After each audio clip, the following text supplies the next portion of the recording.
Hello everybody, Ian Robson here. Welcome back to an episode of Trainz, A New Era. So we're continuing on with our trek here across the United States. This is the, of course, this is that Chesepeak, Ohio run I was talking about, or at least the train we're doing that we were working on yesterday. And we're continuing on our way here through the countryside here with all the, apparently it's fall. I'm not sure if you can actually change it to between fall and winter. I think you can, so. Nice.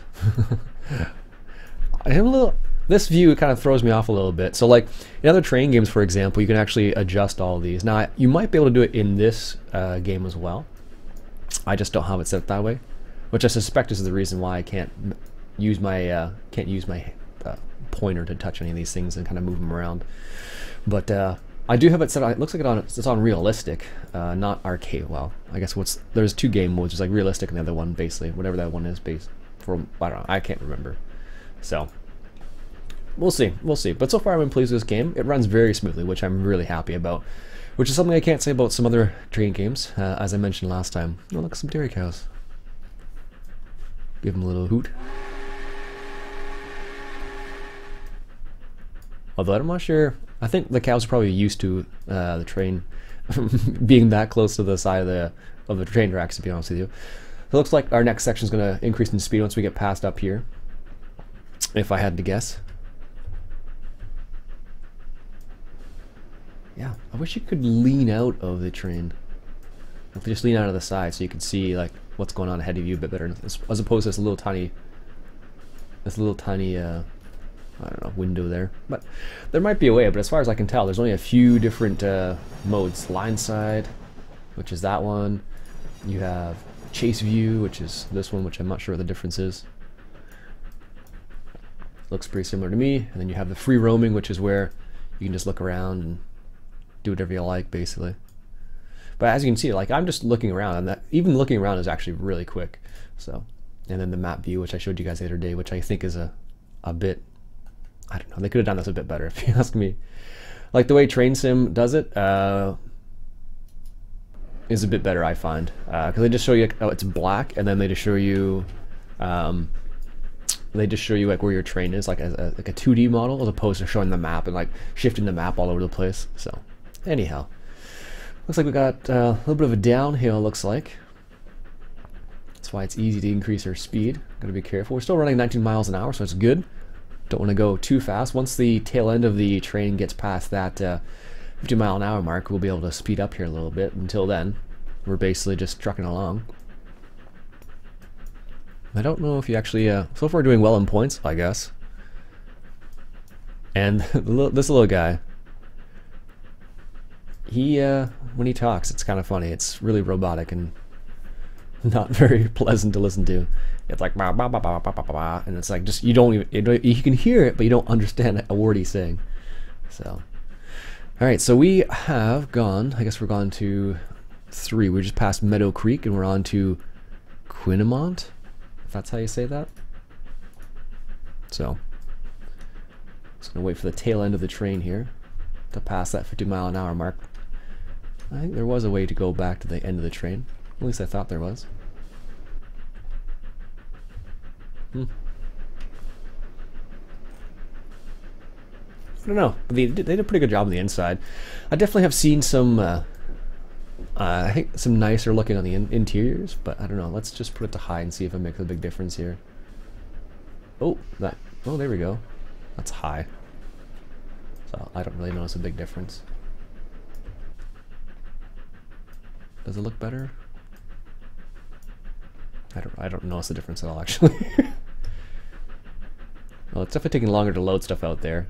Now that I've put the high on, it's like, oh yeah, about that. We have to load all that stuff out back in there for you again. Yeah, I don't notice a huge difference, actually.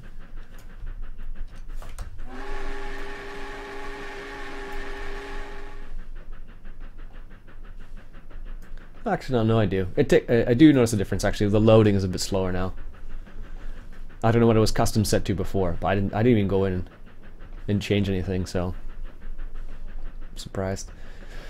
Additional tools menu, so you have a whole bunch of hide navigation points, show commodity picker, overlays, Headlights on and off, sound horn.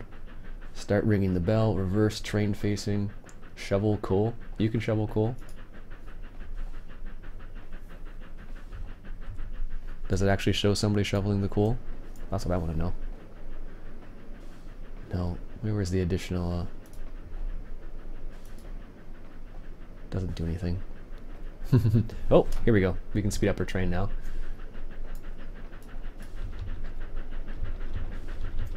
Increase the throttle here a little bit. So now we're at full throttle once again. There's the steam right there. No, not right over here. That's what I was trying to zoom in on. Alright. Time to gun it, so to speak. There's no real gunning involved with steam trains, if you ask me.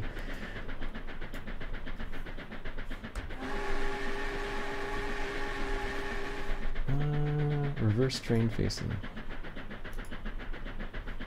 Oh, okay, that's weird. I don't know why that is even a thing, but apparently it is. Yeah, I definitely notice it takes a bit longer for things to load up with them being on high, but not super crazy at least. Alright, still going at 26 miles an hour, sorry, not kilometers. Ditch lights. I can't tell if those are on or off, or even if it has ditch lights. Doesn't look like it does. Maybe that's these ones up here. Nope. 2774 steam train. Oh, that's kind of cool. Can I zoom in anymore? No.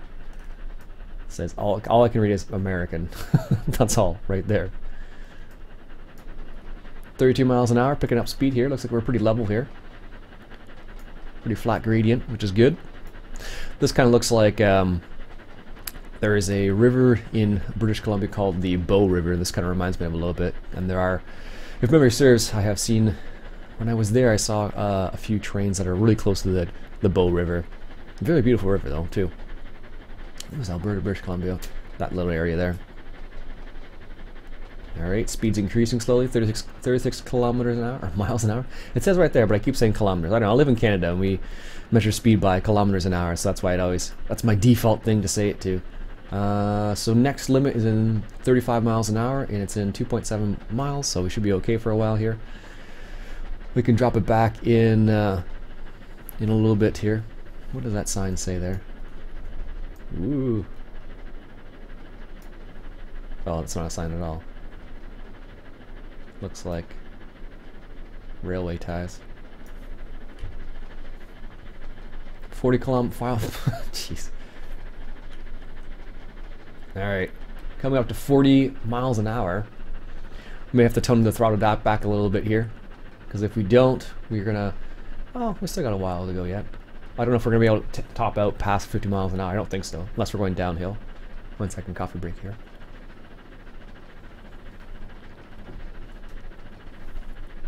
Alright. So far I'm pleased with this game.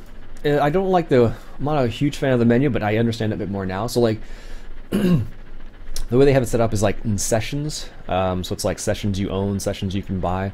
And it's just like Train Sim 2017, there are tons of things you can buy, like extras.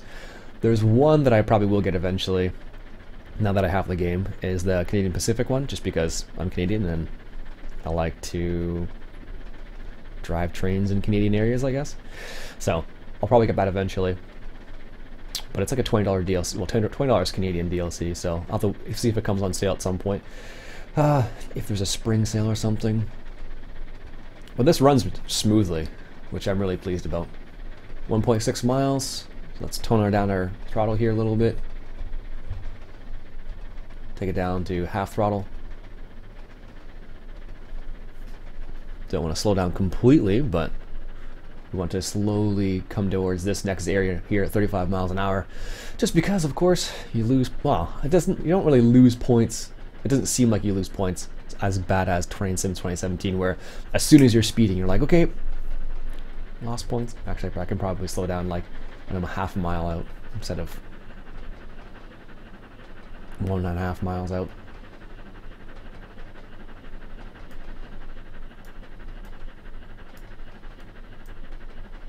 You get some pretty nice screenshots, although I don't have a screenshot mode as far as I know.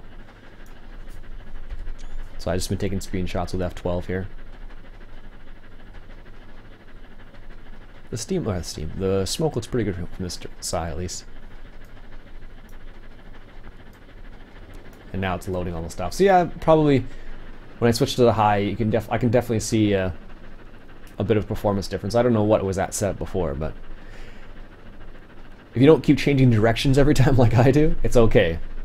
But if you keep going for all the time, like I don't know, let's just see if I can notice the between medium here. Or whatever the custom was. Here's your custom video settings here.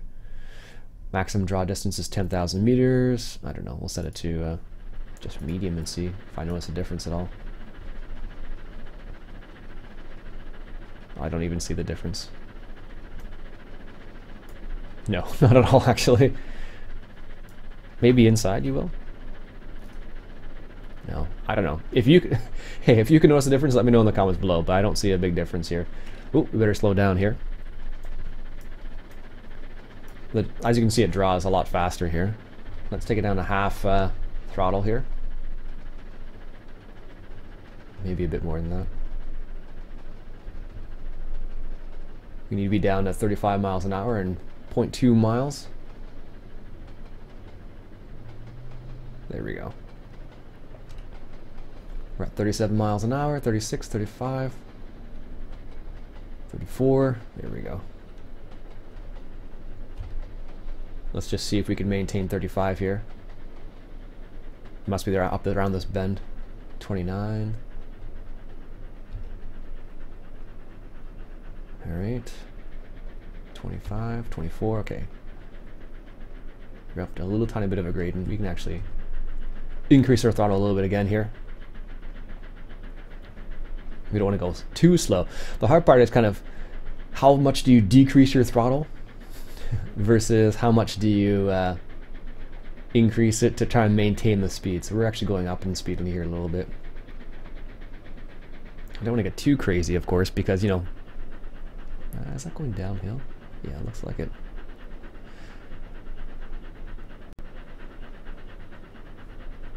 How did I derail? I don't understand. What just happened there? Apparently we derailed. As far as I know, we're still on the track, but we derailed somehow. I don't understand that.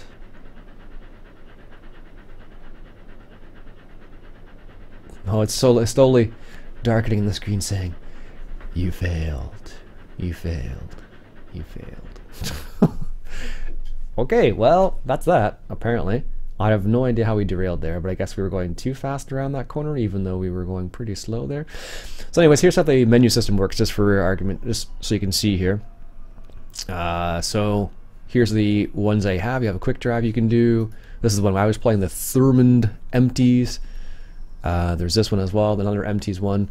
You are Relief Change Crew for the guys who just finished a crew from Clinton Forge, and with a load of empties for Thermand, etc., etc. And then here's one I don't have apparently, which I could buy for $22.99. And here's a multiplayer version, Avis Yardwork, which of course is switching. And then if I go back, here's how the way it works. So sort list by number of sessions purchased. So out of the Kickstarter county, I have 7 of the possible 27. For this one here, for Healesville, I have 5 out of the possible 8. So if I go here and go view sessions, so here's the 3 I don't have. Christmas Train, a free roam apparently, another free roam, but I have all these ones down here. So once you understand how it works, I don't know why they refer to them as sessions. And then sort by total number of sessions. So if you want to say which one you have the most, which one has the most sessions, then you can sort it by that way. So I just sorted it by number of sessions I own. So I only own these ones up here, despite the fact I got a pretty big pack. So Warwick, I don't have any, but there's a few there. That's okay. The shorts, oh, it looks interesting actually. Settle and Carlisle, yeah, Carlisle looks like. Milwaukee Road, Avery Drexel. I thought I picked up that one. I'm confused. That must just be, okay, it must just be the train I picked up. I don't know what the different colors mean. There's no like legend here saying, hey, green means this. So I guess this means purchased, and this one means I can install it, I guess. I don't know. And then of course there's driving tutorials, and there's the Canadian Rocky Mountains Columbian River Basin. I'll probably pick up this one because that should be interesting. But let's say if I go to view sessions, as you can see, that one is pretty expensive. But it's not just, you don't just buy one, you buy like all of them, which is crazy. I don't know. That's that. Anyways, folks, I guess we'll stop it there for the time being. I might have to come back and try that one again. My name's Ian Rops, and I hope you enjoyed that little look at Trainz: A New Era. Pretty cool little game, as I told you at least. It runs fairly smoothly. I don't know how I derailed there, but apparently I did. So, anyways, my name's Ian Rops, and once again, hope you enjoyed. If you like what you saw, why don't you go ahead and hit that subscribe button for some more train action. Catch you guys later.